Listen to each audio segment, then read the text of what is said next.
Burial vaults or grave liners, also known as burial containers, are commonly used in funeral services that end with burial. The vault or liner is placed in the ground before burial, and the casket is lowered into it at burial.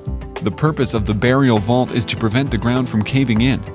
A grave liner is made of reinforced concrete and covers only the top and sides of the casket. A burial vault is more substantial and provides significantly more protection, yet can be more expensive than a grave liner.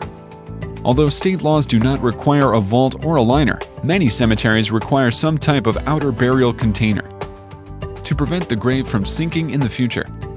Neither grave liners nor burial vaults are designed to prevent the eventual decomposition of human remains. To learn more about burial vaults or grave liners, talk to a funeral director, who will be happy to advise you on prices and descriptions.